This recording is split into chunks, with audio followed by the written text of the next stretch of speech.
अस्सलाम वालेकुम।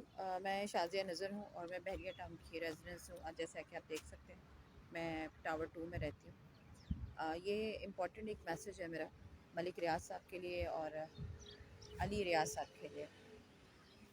हम अपना कराची छोड़ के बहरिया टाउन में इसीलिए बसे हैं बिकॉज़ आप लोगों ने दावा किया था कि यहाँ पे सिक्योरिटी पॉइंट ऑफ व्यू से आप लोगों को कोई मुश्किलात नहीं आएंगी। ठीक है, सही है, मानते हैं कि आपने इंफ्रास्ट्रक्चर बहुत अच्छा दिया है, माहौल अच्छा दिया है, हम इसके पैसे भी भरते हैं, मुफ्त में नहीं रहता है। और दूसरी चीज़ ये कि सिक्योरिटी इन अ सेंस, मैं बहुत बड़ी बात आपको बताने जा रही हूँ कि मैं सिटी में जॉब करती हूँ। पहले मैं बहरिया यहाँ पे आई, मैं प्रॉपर्टी का काम करती थी, प्रॉपर्टी गिर गई तो मैं बहरिया टाउन की मैनेजमेंट का हिस्सा बनी। बड़ी मुश्किल से मिन्नतें की मलिक रियाज साहब की, तो उन्होंने मुझे ब्रिगेडियर हसन रफत की सेक्रेटरी बना दिया। लेकिन वहाँ पे मुजीबा हैदर की वजह से जो है मुझे निकाल दिया गया और ब्रिगेडियर हसन रफ़ी ने मुझे बहुत गालियाँ दी अपने ऑफिस के अंदर ड्यूरिंग द ऑफिस आवर। ठीक है जी, सैटरडे था वो।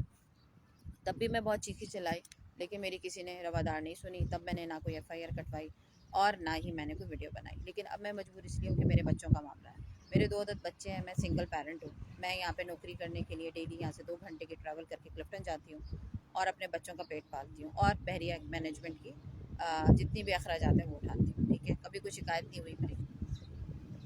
सीन ये है कि जब आप प्रॉपर्टी का काम करते हैं तो लेन देन हर किसी के साथ होती है। तो इसी तरह के एक यूएसए के क्लाइंट थे जिनकी आउट ऑफ बाउंड्री की फाइल थी, तो उसका एक काम किया था तो उसके कुछ पैसे अटके थे। ऐसा नहीं है कि मैं भागी हूँ या मैंने क्या नाम है उसका, पैसे जो हैं वो किसी के रखे हैं।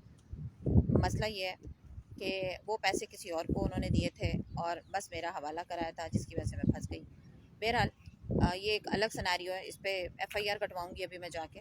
बात ये, मैं मैनेजमेंट की बात करती हूँ कि मैं यहाँ पे क्यों रह रही हूँ। मैं यहाँ पे इसलिए रह रही हूँ कि मैं रात को 8-9 बजते हैं तो मुझे ये होता है कि मेरे घर में कोई एंटर ना हो जाए। मेरे बच्चे अकेले हैं, मेरी एक बेटी है 12-13 साल की, मेरा बेटा है 15 साल का। और मैं इस वजह से यहाँ पे रहती थी कि यार मैं अगर आती हूँ तो नीचे रिसेप्शन है, कोई मसला नहीं है। लेकिन यहाँ पे मुसलसल 2-3 महीने से कुछ ना कुछ एक्टिविटीज़ हो रही हैं। यहाँ पे कुछ हिंदी इन्होंने बसाए हुए हैं जो लड़कियों को हरास करते हैं। मेरे अलावा भी बहुत सारे पेरेंट्स की यहाँ पे कंप्लेन है, लेकिन कोई सुनवाई नहीं है। ये बड़े मज़े से कह देते हैं फैसिलिटी डिपार्टमेंट में आओ और आके हमारी कंप्लेन दर्ज करो। वहाँ जाओ तो वो लोग कहते हैं तुम लोग तो बगैरत हो, तुम लोगों के बच्चों के साथ इतना हो गया, तुम लोगों ने एफआईआर नहीं कटवाई। तो भाई अगर एफआईआर कटवानी है तो फैसिलिटी डिपार्टमेंट को ताला लगाओ। रियाज साहब, मलिक रियाज साहब और अली रियाज साहब, ताला लगा दें फैसिलिटी डिपार्टमेंट को।